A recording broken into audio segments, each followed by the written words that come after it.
முதலமைச்சர் மு க ஸ்டாலின் கரூர் செல்ல இருக்கக்கூடிய நிலையில் முதலமைச்சர் வர இருக்கக்கூடிய ஒரு சூழலில் அங்கு இருக்கக்கூடிய விவரங்களை வழங்குவதற்காக செய்தியாளர் சங்கர் இணைகிறார்.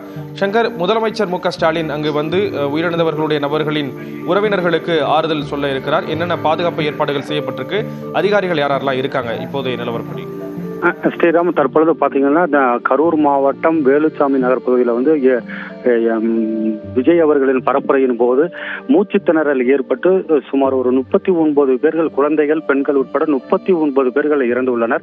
இவர்களின் சடலத்தை வந்து உடல்கூறு ஆய்வுக்காக கரூர் மருத்துவக் கல்லூரி மருத்துவமனையில் பிரேத பரிசோதனைக்காக வைக்கப்பட்டுள்ளனர். அங்கு உறவினர்கள் மற்றும் வாகனங்கள், ஆம்புலன்ஸ்கள் போன்றவைகள் வந்து நெருக்கடிகள் உள்ள நிலையில் தமிழக முதல்வர் அவர்களை நேரில் சந்தித்து இறந்தவர்களின் உடலுக்கு அஞ்சலி செலுத்துவது மட்டுமல்லாமல் இறந்தவர்களின் உறவினர்களுக்கு ஆறுதல் கூறும் வகையில் சென்னையிலிருந்து புறப்பட்டு கரூர் மாவட்டம் அரசு மருத்துவக் கல்லூரிக்கு இன்னும் சிறிது நேரத்தில் வரக்கூடிய ஒரு சூழ்நிலை நிலவி வருகிறது. இதற்காக அந்த பகுதியை காவல்துறையினர் தனது கைவசம் கொண்டு வந்து அவர்களுக்கு ஏற்பாடுகள், அதாவது இறந்தவர்களின் உறவினர்களை தமிழக முதல்வர் சந்திக்கும் வகையில் உறவினர்களை தயார் பண்ணும் நிலையில் வந்து காவல்துறையினர் மற்றும் வருவாய்த்துறையினர் வந்து ஏற்பாடுகள் செய்து வருகின்றனர். ஸ்ரீராம், முதலமைச்சர் மு க ஸ்டாலின் கரூர் வர இருக்கிறார். இதுவரை யாரெல்லாம் வந்திருக்காங்க, எந்தெந்த தலைவர்கள்லாம் வந்து பார்வையிட்டு இருக்காங்க, அது மட்டும் இல்லாம பாதிக்கப்பட்ட நபர்களுடைய உறவினர்கள் என்ன சொல்றாங்க இந்த துயர சம்பவம் தொடர்பாக? ஸ்ரீராம், தற்பொழுது பார்த்தோம்னா இந்த விபத்திற்கு காரணம் போதுமான பாதுகாப்பு பணிகளில் ஈடுபடவில்லை என்றும், அதாவது தமிழக வெற்றி கழகத்தின் மாநாடுகளானது குறிப்பிட்ட எண்ணிக்கையை விட கூடுதலான மக்கள் தொகை கூடிய காரணத்தினால் அங்கு வந்து மூச்சு திணறல் ஏற்பட்டு இந்த உயிரிழப்பு சம்பவமானது ஏற்பட்டு உள்ளது என்றும், அது மட்டுமல்லாமல் போதுமான இட வசதிகளை தமிழக வெற்றி கழகத்தினர் தேர்ந்தெடுக்கப்படவில்லை. அதாவது ஒரு இவ்வளவு பொதுமக்கள், ரசிகர்கள் கூடக்கூடிய ஒரு இடத்தில் வந்து அவர்கள் போதுமான இடத்தை மாவட்ட கட்சியினர் வந்து சரியான ஒரு ஒழுங்குமுறையான ஒரு இடங்களை வந்து தேர்வு செய்யாத காரணத்தினர் சாலைகளிலேயே நடக்கக்கூடிய ஒரு சாலையில் ஒரு குறிப்பிட்ட ஒரு 5000 முதல் 10,000 வரை கூட கூட முடியாத ஒரு இடத்தில் ஏறத்தாழ ஒரு 20-30,000 தொண்டர்கள், ரசிகர்கள், பெண்கள், குழந்தைகள் கூடியதனால் அந்த இடத்தில் மூச்சு திணறல் ஏற்பட்டு வந்து இறந்திருக்கிறது என்று ஒரு குற்றச்சாட்டை சொல்கின்றனர். வெற்றி கழக கட்சியில் இது போன்று ஒரு அஜாக்கிரதையான ஒரு செயல் சம்பவங்கள் ஏற்பட்டது காரணமாக தான் இந்த உயிரிழப்புகள் வந்து ஏற்பட்டு உள்ளது.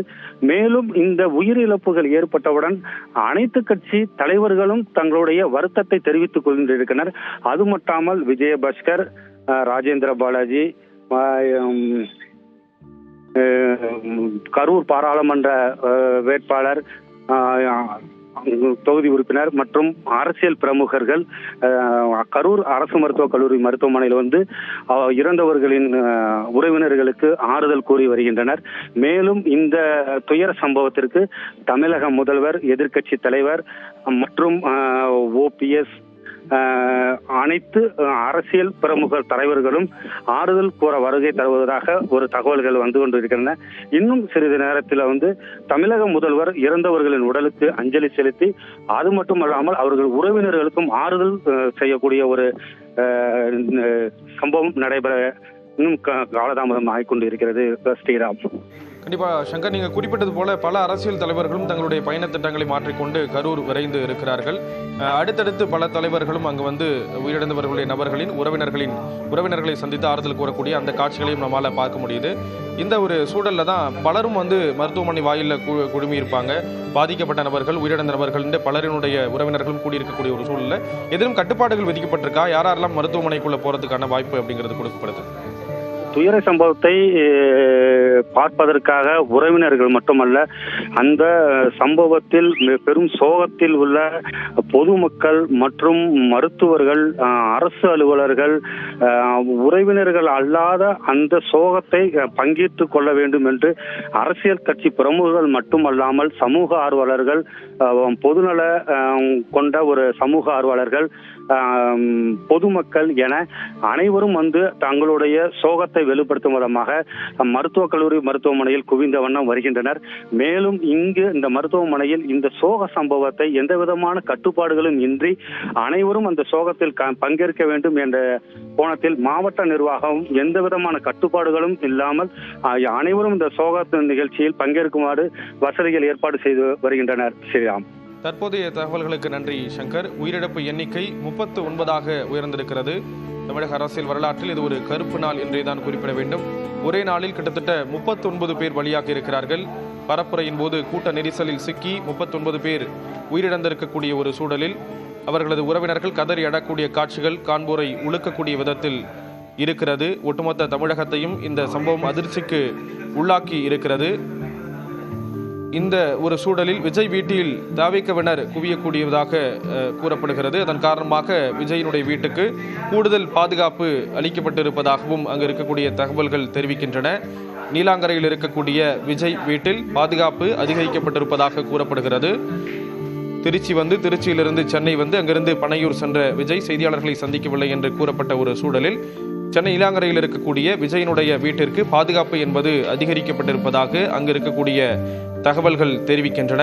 ஒருபுறம் முதலமைச்சர் மு க ஸ்டாலின் கரூர் செல்ல இருக்கிறார். சாலை மார்க்கமாக அவர் சென்று கொண்டிருக்கிறார். இன்னும் சிறிது நேரத்தில் கரூர் சென்று அங்கு உயிரிழந்தவர்களின் உறவினர்களை சந்தித்து அவர்களுக்கு ஆறுதல் சொல்வார் என்று கூறப்பட்டிருக்கிறது. மேலும் உயிரிழந்தவர்களின் உடல்களுக்கு அவர் அஞ்சலி செலுத்த இருப்பதாகவும் கூறப்படக்கூடிய ஒரு நிலையில் 30க்கும் மேற்பட்டோர் பலியாகி இருக்கக்கூடிய ஒரு சூழலில் அவர்களது உடல்களை எடுத்து செல்வதற்காக ஆம்புலன்ஸ் வாகனங்கள் 30க்கும் மேற்பட்ட எண்ணிக்கையில் அங்கு காத்து கிடக்கின்றன. ஒருபுறம் எங்க திசை நோக்கினாலும் மரண ஓலமாக காட்சியளிப்பதாக கூறப்படுகிறது. கொலை நடுங்க வைக்கக்கூடிய ஒரு விதத்தில் இந்த சம்பவம் அரங்கேறி இருக்கிறது.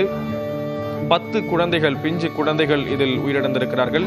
பல்வேறு கட்டுப்பாடுகள், நிபந்தனைகள் விதிக்கப்பட்டிருந்த போதிலும் கூட தமிழக வெற்றிக் கழகத்தினுடைய தலைவர் விஜயும் பல்வேறு நிகழ்வுகளில் கூறியிருந்தார். பெண்கள், குழந்தைகள் உள்ளிட்டோர் வருவதை தவிர்க்குமாறு அவர் கூறியிருந்த ஒரு சூழலில் தற்பொழுது 10 குழந்தைகள் உட்பட 39 பேர் பலியாகி இருக்கிறார்கள். மேலும் 20க்கும் மேற்பட்டோர் கவலைக்கிடமான ஒரு நிலையில் இருக்கக்கூடிய ஒரு சூழலில் பல நபர்களுக்கும் தொடர்ந்து சிகிச்சை அளிக்கப்பட்டு வருகிறது. கரூர் அரசு மருத்துவக் கல்லூரி மருத்துவமனை மற்றும் தனியார் மருத்துவமனைகளில் சிகிச்சை அளிக்கப்பட்டு வரக்கூடிய நிலையில் அங்கு இருக்கக்கூடிய நிலவரங்களை வழங்குவதற்காக செய்தியாளர் வினோத் இணைகிறார்.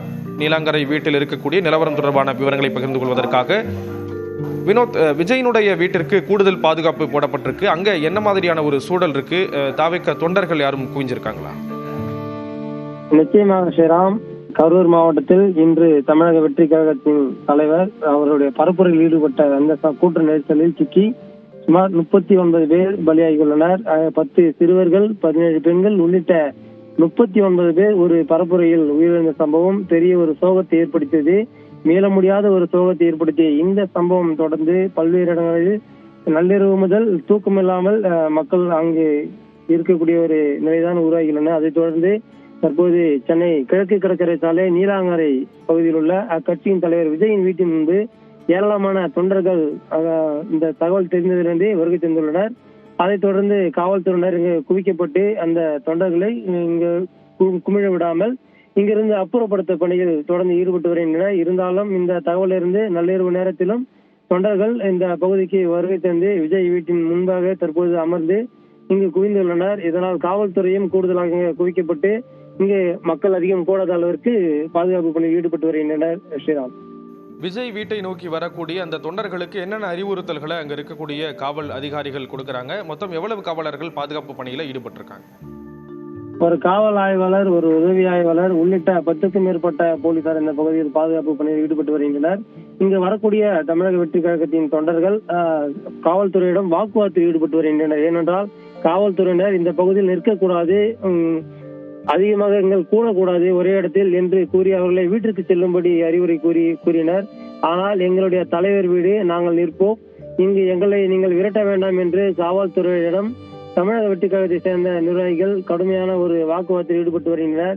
சுமார் 1 மணி நேரத்திற்கு மேலாக காவல்துறையினருக்கும் தமிழக வெற்றி கழக நிர்வாகிகளுக்கும் இங்கு கடும் வாக்குவாதம் ஏற்பட்டு வருகின்றன. இதனால் ஒரு பரபரப்பான சூழல் இந்த பகுதியில் நிலவி வருது என்றே சொல்லலாம். ஏனென்றால் காவல்துறையினர் எந்த ஒரு அசம்பாவிதம் இங்கு நடைபெறக்கூடாது என்பதற்காக பாதுகாப்பு கருதி இங்கு வரக்கூடிய தொண்டர்களை இங்கிருந்து வெளியேற்றக்கூடிய ஒரு நடவடிக்கையில் ஈடுபட்டாலும் ஆனால் தமிழக வெற்றி கழகத்தினுடைய தொண்டர்கள் இங்கிருந்து செல்ல மாட்டோம் என உறுதியாக காவல்துறையிடம் வாக்குவாதத்தில் ஈடுபட்டு இதே பகுதியில் நின்று கொண்டிருக்கின்றனர். ஸ்ரீராம்.